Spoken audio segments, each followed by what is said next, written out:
Graça e paz, igreja. Bom dia a todos.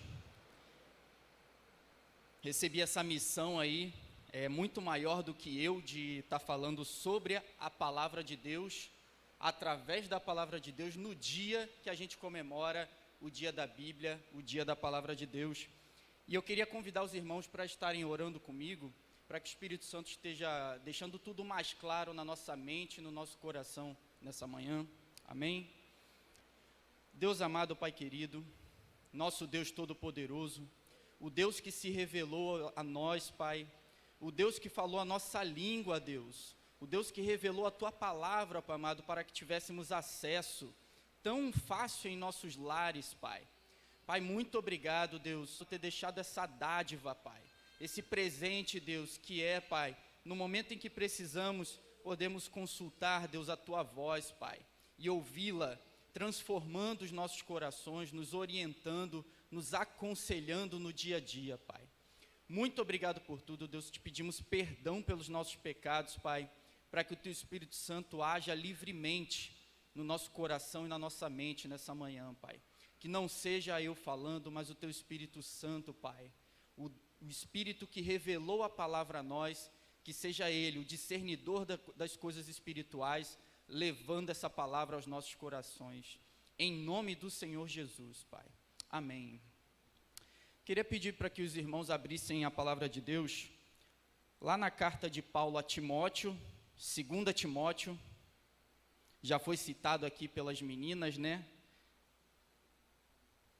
2 Timóteo, capítulo 3, verso 16, verso 14 ao 16, desculpa.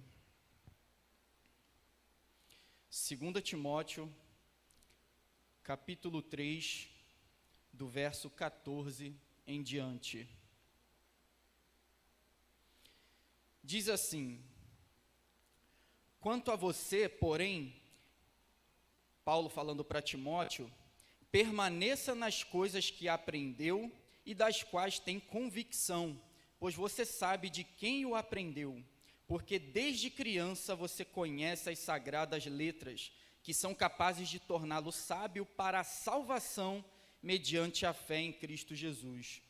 Toda a Escritura é inspirada por Deus e útil para o ensino, para a repreensão, para a correção e para a instrução na justiça, para que o homem de Deus seja apto e plenamente preparado para toda boa obra. Amém, meus irmãos? Quando a gente fala sobre a palavra de Deus, sobre a inspiração divina da palavra, provavelmente um dos primeiros textos que vem na nossa cabeça é justamente esse aqui. Então não queria trazer nenhuma novidade, mas eu queria trazer uma reflexão prática sobre a riqueza do que Paulo está falando aqui para o seu discípulo Timóteo, tá? Aqui a gente sabe que se trata de uma carta pastoral, onde Paulo foi provavelmente aquele que pregou o evangelho para Timóteo, que testemunhou a conversão de Timóteo e aquele que sustentou a obra de Timóteo através do ensino da palavra. E Paulo aqui, ele demonstra para a gente como deve ser o cuidado de um cristão ao pastorear outro cristão. E não só isso, mas Paulo também vai ensinar para a gente qual é o método de Deus para as nossas vidas. Como deve ser, como nós devemos aconselharmos uns aos outros, como nós devemos ensinar uns aos outros, como nós devemos repreender uns aos outros, instruir. Tudo isso a gente encontra de maneira muito rica aqui em 2 Timóteo. E eu queria começar expondo aqui, versículo a versículo, para a gente entender parte por parte do que pode ser trazido para a nossa vida nesse texto. Olha o que ele diz no verso 14. Quanto a você, porém, permaneça nas coisas que aprendeu e das quais tem convicção, pois você sabe de quem o aprendeu. A gente sabe, né, essa história conhecida, que Timóteo, ele teve uma boa educação e ele teve o privilégio de ter a palavra sendo ensinada pela sua avó, Lloyd, que diz lá no capítulo 1, verso 5, se eu não me engano, e pela sua mãe, Eunice.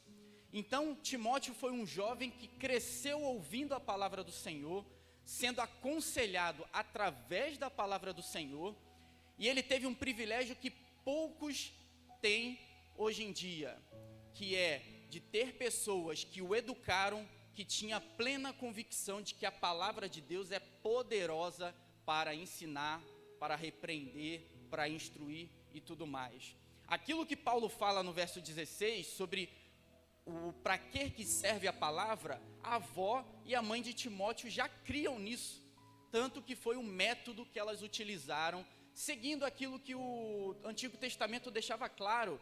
Sabe aquela passagem que foi pregada aqui, ou ensinada na EBD, não me lembro, de que no Pentateuco nos ensina que o pai deveria escrever a palavra de Deus nos batentes das portas, nos muros, e por aí vai, para que o filho crescesse ouvindo a palavra do Senhor. Isso é um sinal de alguém que ensina, que educa alguém, crendo que o melhor método de ensino não é a sabedoria humana, não é a sabedoria produzida pelos filósofos da nossa época, mas sim a palavra de Deus, que é viva, verdadeira, eficaz e atemporal. Ela serve para qualquer época, para qualquer tempo. Não existiu uma época do mundo eficaz ou que ela poderia ser deixada de lado. Em todo o momento, a igreja do Senhor, ela só se permaneceu de pé. As famílias, os casamentos, como a gente acabou de ver aqui um testemunho vivo, só permanecem alicerçados em Cristo, porque a palavra do Senhor sempre norteou os seus filhos. Amém, meus irmãos? Então a gente vê aqui um claro conselho para que a gente não aposte na nossa sabedoria quando a gente for ensinar também. Todo mundo aqui tem o desejo de formar uma família, né? E como formador de família, ou alguém que já faz parte, já está crescendo numa família, como todos nós já passamos ou estamos passando por essa época, é necessário que a gente entenda que o que norteia a fé de uma pessoa é a palavra do Senhor. Então aqui é você simplesmente entender o que significa quando a gente diz que isso aqui é a palavra do Senhor, é a voz de Deus te orientando na sua vida, e a gente viu isso nos frutos na vida do próprio Timóteo.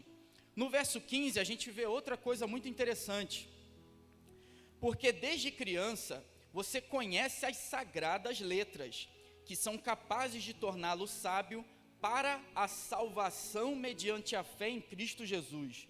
Olha que interessante aqui. Quando Paulo fala das sagradas letras, obviamente ele não está falando do Novo Testamento, porque o Novo Testamento, quando Paulo escreveu isso aqui, nem existia. O Antigo Testamento havia sido formado cerca de 400, 200 anos antes entre os judeus. Então ele estava falando das sagradas letras, o Antigo Testamento. Mas às vezes a gente tem a noção de que o Antigo Testamento ele serve só como uma regra de leis, uma regra de conduta ética. Mas ele está falando aqui que as sagradas letras, elas são capazes de torná-lo sábio para a salvação mediante a fé em Cristo Jesus. Já no Antigo Testamento, a gente tem todos os livros do Antigo Testamento apontando para a figura de Cristo Jesus.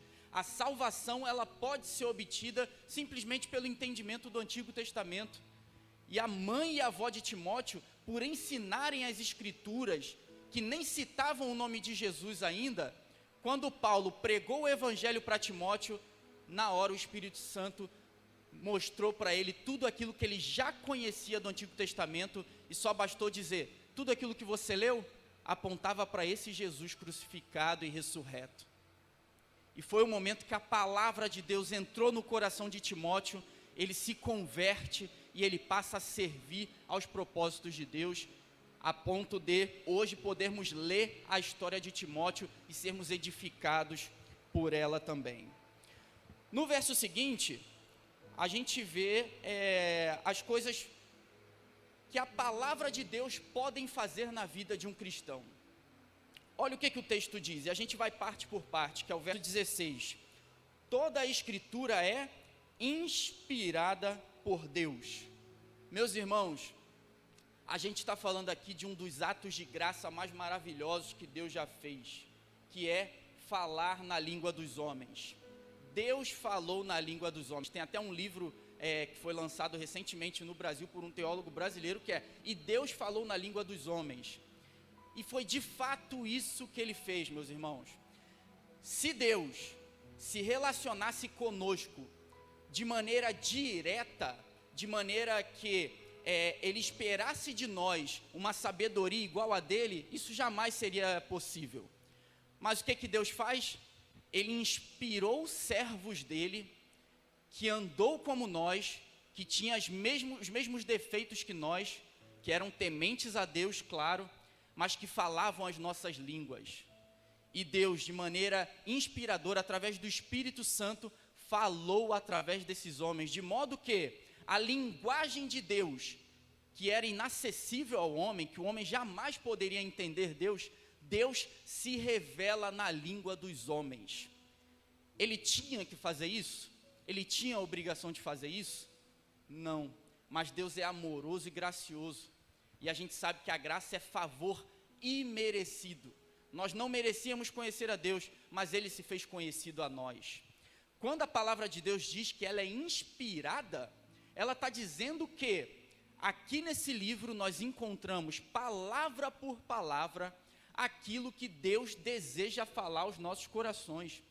E se Ele revelou somente 66 livros da Bíblia, 39 no Antigo Testamento, 27 no Novo, é porque ele, em sua infinita sabedoria, sabe que isso aqui é o suficiente para que você seja instruído na salvação, para que você conheça a salvação em Cristo Jesus.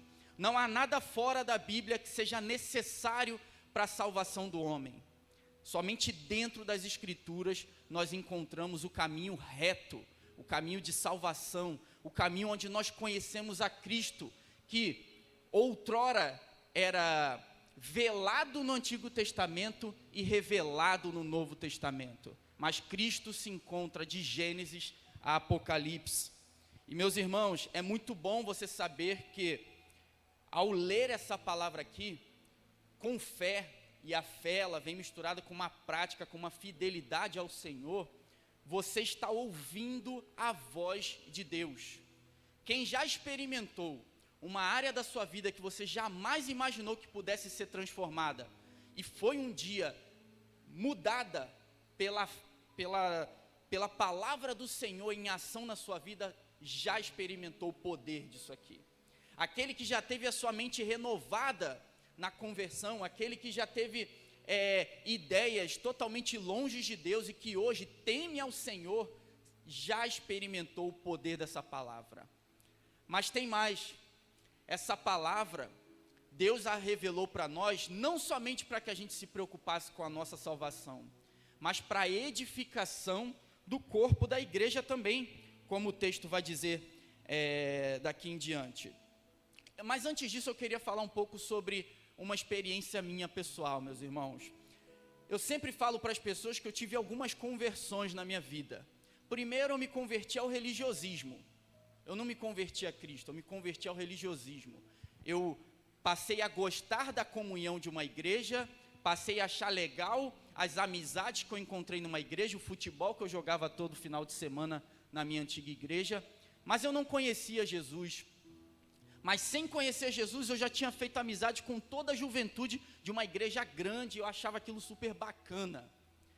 Mas num determinado dia, eu fazia parte de um ministério teatral, o meu líder foi em viagem, porque ele era militar, ele era da Marinha, ele ia passar alguns meses em viagem.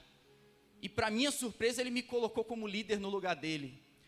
Aquilo ali me gerou um temor, que eu pensei, peraí, mas antes dos ensaios eu sempre tenho que pregar uma palavra, mas eu não conheço nada disso aqui. Como é que eu vou fazer isso aqui? Como é que eu vou pregar para alguém se eu nem leio no meu dia a dia? Meus irmãos, a partir daquele momento eu comecei a palavra por uma questão de necessidade, e eu, lendo a palavra, eu tive minha experiência íntima com Deus, mas ali eu sofri minha segunda conversão. Porque foi naquele momento que eu soube separar, durante aquele período que eu soube separar o religiosismo do que a palavra nos ensina. Porque eu comecei a perceber que a igreja do Senhor, pelo menos aquilo que nós chamamos de igreja, ela de fato, ela não tinha a palavra de Deus como seu grande norte, infelizmente. E aí a gente começa a olhar para o nosso redor e ver, peraí, mas a Bíblia diz tal coisa, mas a gente está fazendo desse jeito. A Bíblia diz tal coisa, mas eu estou pregando de tal jeito. A Bíblia diz tal coisa, mas eu estou me relacionando desse jeito. E foi nesse momento que eu sofri minha segunda conversão. E meus irmãos, existem vários testemunhos durante a história da igreja de homens que simplesmente se converteram tendo contato com a palavra. O maior teólogo da história da igreja, Agostinho, que buscava sabedoria nas filosofias da época dele, filosofia grega, num determinado dia, sentado num jardim da sua casa, ele vê algumas crianças passeando pelo quintal dele e cantando. E ele ouvia as crianças cantando o seguinte: toma e lê, toma e lê. Ele olhou para a Bíblia que estava do lado dele, a mãe dele era cristã e orava pela conversão de Agostinho. Dali em diante ele leu a Bíblia e, meus irmãos, dessa forma Deus levantou o maior teólogo da história da igreja, uma das conversões mais conhecidas. Meus irmãos, essa palavra ela tem poder. Você não pode crer que esse livro aqui é um livro como qualquer um livro de história que você lê na sua faculdade ou no seu colégio. Essa palavra ela tem poder. Eu nunca vi um livro de filosofia, um livro de história transformar um assassino num servo do Senhor. Eu nunca vi um livro de história tirar alguém das drogas.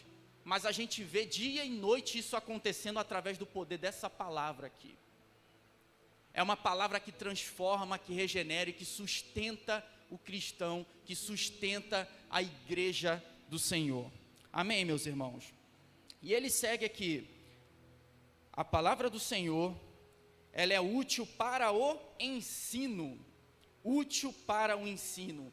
Meus irmãos, a gente está falando aqui de um conceito que é apresentado 27 vezes nesses pequenos 4 capítulos de 2 Timóteo. É um livro tão pequeno, mas recentemente, na reunião dos homens, que eu fui com alguns irmãos aqui, eu preguei em cima de 2 Timóteo 2 e contei quantas vezes o pequeno livro de Timóteo fazia referência ao ensino, ao aprendizado, ao pregar, à instrução.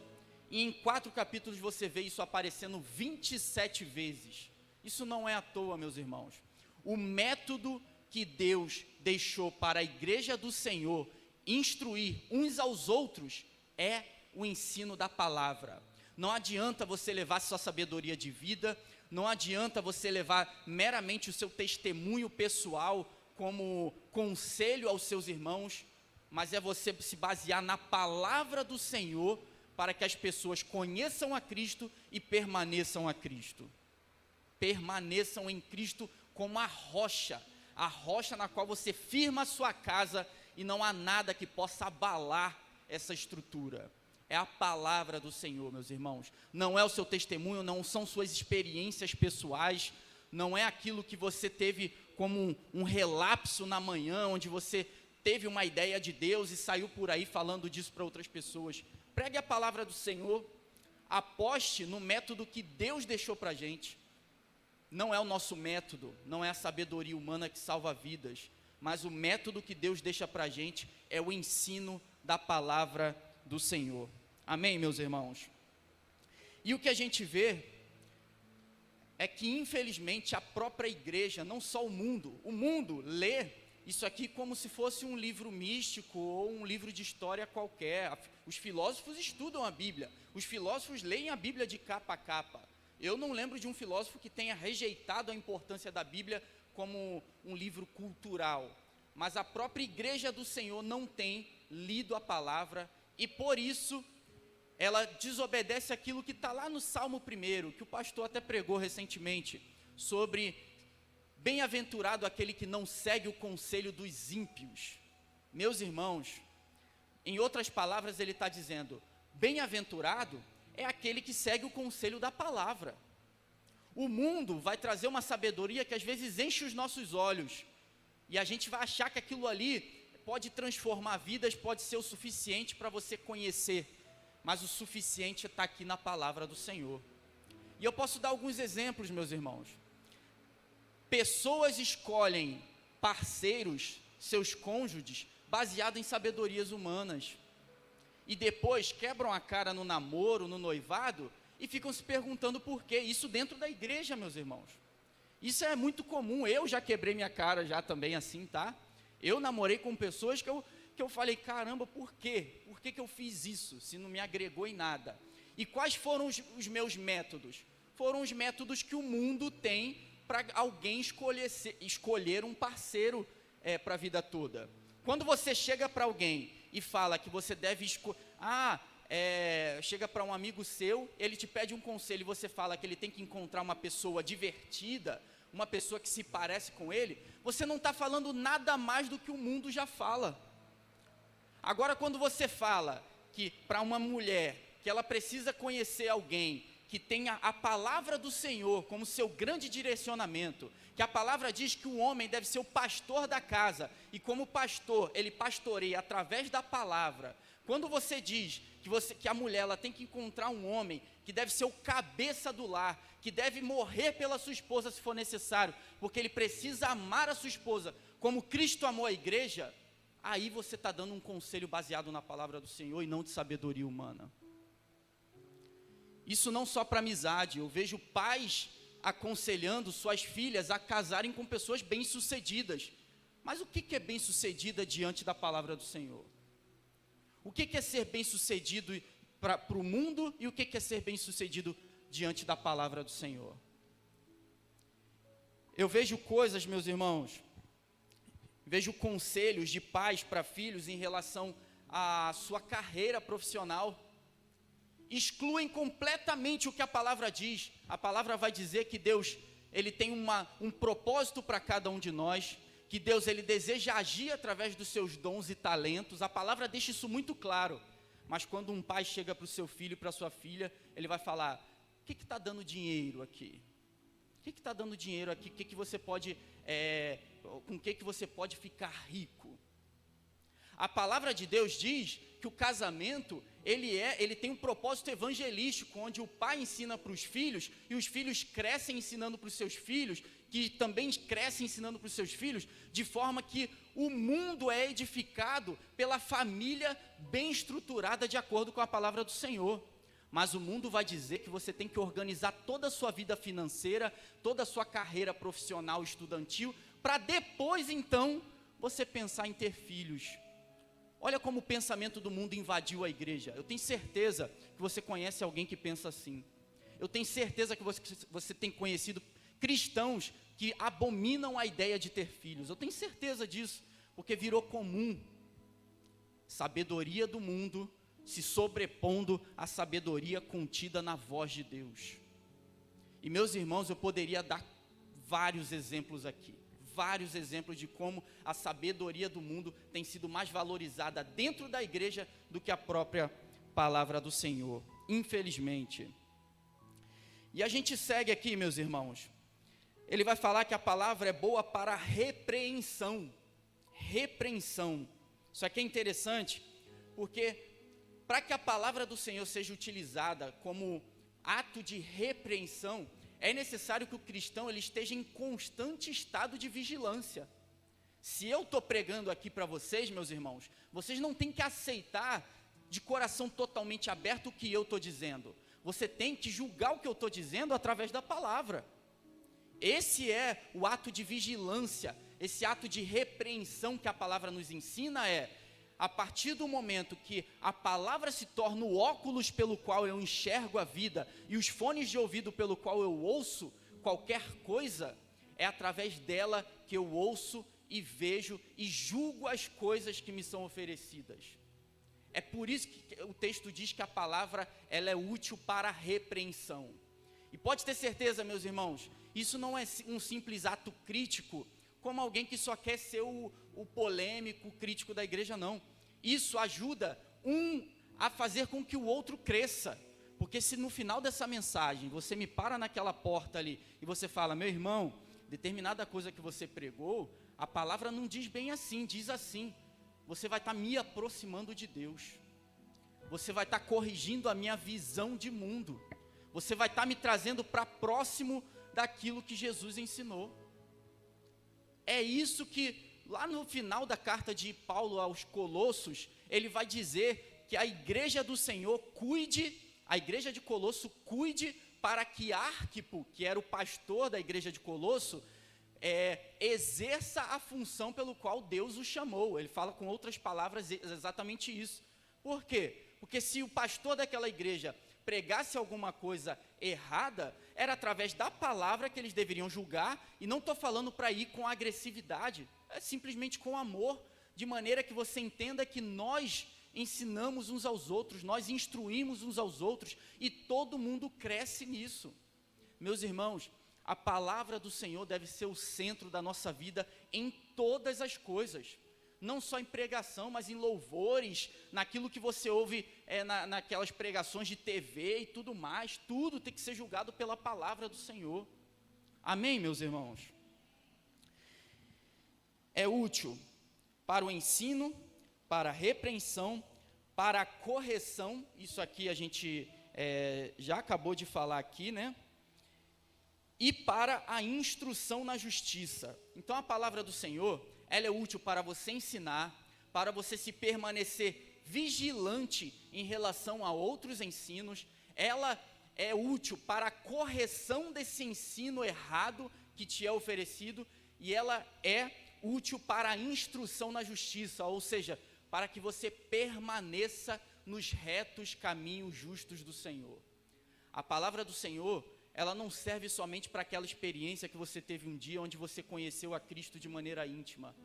Ela serve para que você permaneça íntimo no Senhor. Se você olha para trás e você vê que um dia você teve mais intimidade com Deus do que você tem hoje, meus irmãos, dobre seu joelho e peça a Deus para que Ele te traga novamente para aquela vida íntima com Deus, onde os seus ouvidos estão mais sensíveis para ouvir a voz do Senhor, onde da sua palavra saem palavras de bênção, palavras que condizem com a palavra do Senhor, onde as suas práticas, elas condizem com as práticas que Jesus nos deixou. Ela não só é útil para a conversão, mas ela é útil para que nós permaneçamos no caminho do Senhor. Amém, meus irmãos? E no verso seguinte, para a gente já partir para o final, é uma coisa muito interessante que talvez traga algumas aplicações práticas já para a nossa vida hoje, para que a gente enxergue a nossa vida hoje e possa talvez corrigir determinadas atitudes. Ele vai dizer no verso 17 que a Bíblia, ela é útil para tudo isso que a gente falou, e para que o homem de Deus seja apto e plenamente preparado para toda a boa obra. Sabe o que ele está dizendo aqui de maneira implícita, meus irmãos? É que não basta você praticar boa obra, simplesmente. Isso uma ONG do mundo já faz, isso um orfanato já faz, isso vários órgãos do governo já fazem, isso várias pessoas do mundo já fazem, até melhor do que alguns cristãos às vezes. Mas ele fala que você deve fazer a boa obra de maneira correta. Você seja apto e plenamente preparado para toda boa obra. O que a gente vê na igreja do século 21 não estou generalizando, tá bom, meus irmãos, mas é um conglomerado onde, de maneira muito visível, você tem muita gente com boas ações, com boas intenções, mas não basta a boa intenção, se essa boa intenção não for guiada pelo método que nós encontramos na palavra do Senhor. Não basta você ir à rua e praticar um ato que sim, é bom, de você alimentar um faminto, mas é para você saber que o principal alimento que vai transformar a vida dele é a palavra do Senhor. E mais, você não deve fazer aquilo ali para sua glória pessoal, mas para que o nome de Deus seja glorificado.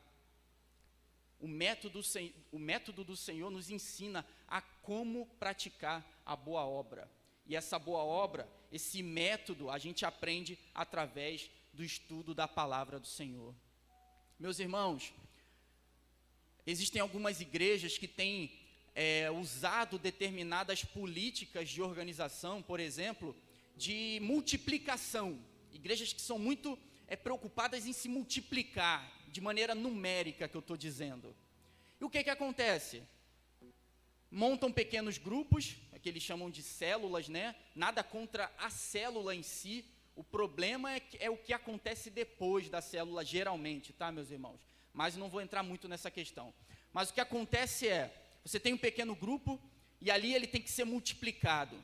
E por causa da pressão de ser multiplicado, você pega o primeiro carinha ali, mais carismático, e fala que ele monta o grupo dele. Só que esse carinha carismático, por mais que ele fale bem, por mais que ele tenha uma postura de liderança, se ele orientar aquelas pessoas sem conhecer a palavra do Senhor, meus irmãos, quanto mais se multiplicar, pior fica.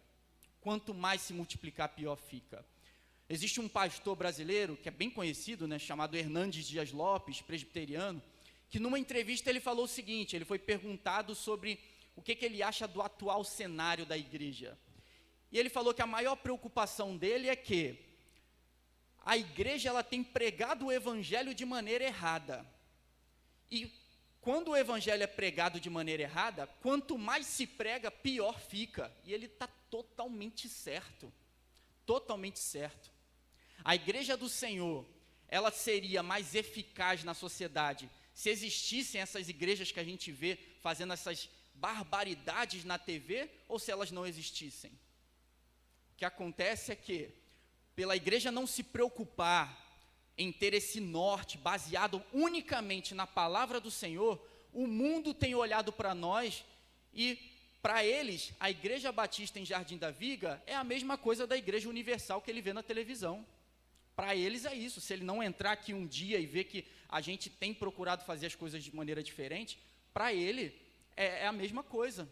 E vai tentar evangelizar um cara desse. Vai tentar. Por quê? Um monte de igreja que cresceu. A gente fala que o Brasil é um país cristão, né? Mas existe uma coisa contraditória quando o país se torna cada vez mais cristão e cada vez mais corrupto. Alguma coisa errada está aí. A conta não fecha. E essa conta ela vai ser acertada por esse método aqui. O cálculo dessa conta tem que vir daqui. A igreja tem que crescer, mas ela tem que crescer seguindo o método correto, se baseando na palavra. E se você crê que isso aqui é a palavra do Senhor, meus irmãos, não seja alguém que enjoa da voz de Deus. Não seja alguém que enjoa da voz de Deus. E quando eu falo de enjoar a voz de Deus, é quando a gente não consegue ficar mais do que 10 minutos prestando atenção na palavra, ou não consegue ficar mais do que 10 minutos lendo a palavra do Senhor. Se você tem agido dessa forma, tem experimentado essa preguiça de ouvir a voz do Senhor, coloque isso diante de Deus, peça para que o Espírito Santo transforme isso na sua vida, e que você experimente o sabor da palavra do Senhor, o sabor, que, meus irmãos, não é algo simplesmente que você vai reter como conhecimento, é algo que o Espírito Santo te permite usar na vida de outras pessoas. Isso é bom demais. É bom demais você conhecer a palavra e repassar, e você ensinar, e é um trabalho de formiguinha. Você vai lendo, você medita, você lê 5 capítulos num dia, você grava um versículo só, daqui a 1 ano, você vai poder utilizar aquele versículo que tu nem lembra qual dia que leu, mas o Espírito Santo trouxe na tua memória naquele momento. Meus irmãos, leia a palavra do Senhor. Aproveite esse final de ano e já coloque uma meta para o ano de 2021. A gente tem 1189 capítulos na Bíblia, meus irmãos. Se você ler 4 capítulos por dia, a partir de hoje, probabilidade de você conseguir ler a palavra do Senhor completa até o final do ano que vem é muito grande. É muito grande. Eu sei que um dia ou outro você não vai conseguir ler 4, mas não deixe de ler pelo menos um. Não conseguiu ler, leia um salmo. Leia o Salmo 117, 2 versículos só, mas não deixa de ler a palavra do Senhor. Não deixa, porque é ela que molda o caráter, a mente e o coração de um cristão. Amém, meus irmãos? Então, eu queria encerrar dessa forma, meus irmãos, que você tenha a plena certeza que essa palavra que você tem acesso, que está aí na sua mão, na sua frente, ela é aquela mesma palavra, lá de Gênesis 1, quando Deus fala, haja, e a coisa acontece, haja luz e houve luz. é a mesma palavra, ela permanece eficaz, ela permanece poderosa, e aquilo que ela fala se cumpre, e a gente vê se cumprindo dia, tarde e noite. Amém, meus irmãos? Vamos nos colocar de pé.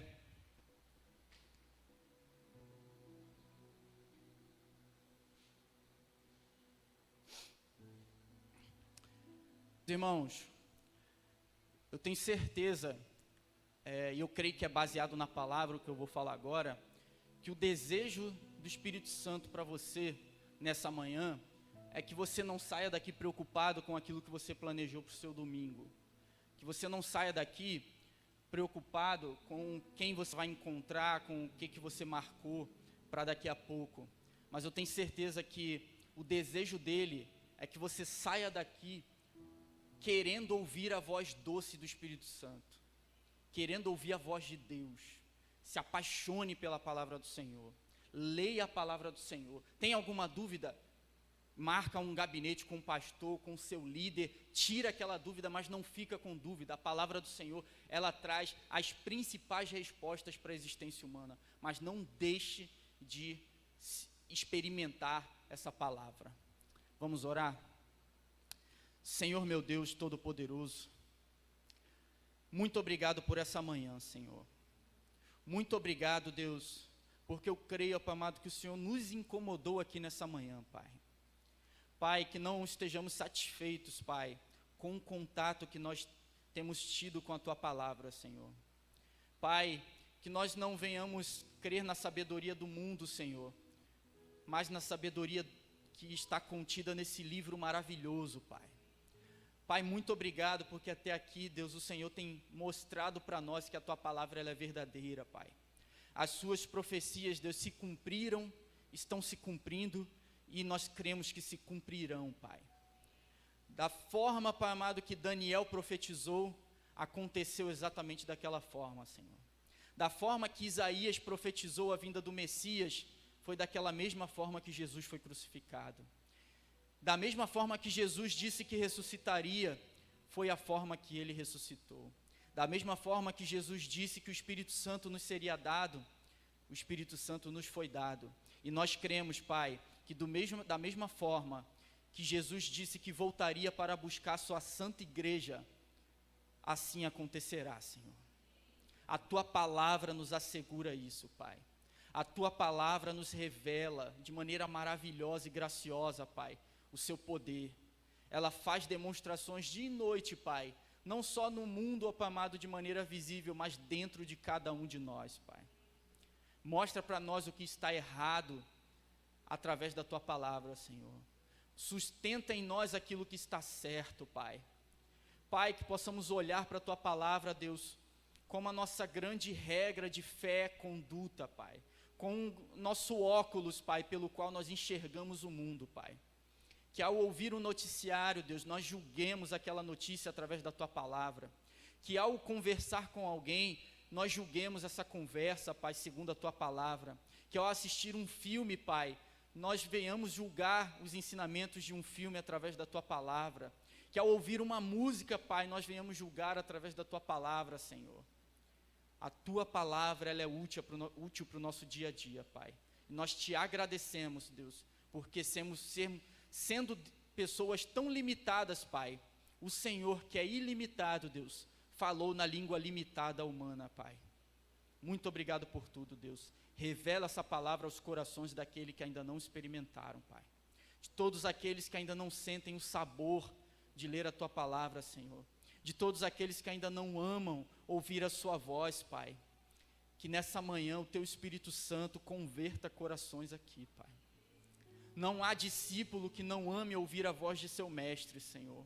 E a palavra do nosso mestre está contida aqui nesse livro, Pai. Pai, em nome de Jesus, transforma vidas aqui, Pai. Te agradecemos por tudo que o Senhor fez, faz e fará, Pai.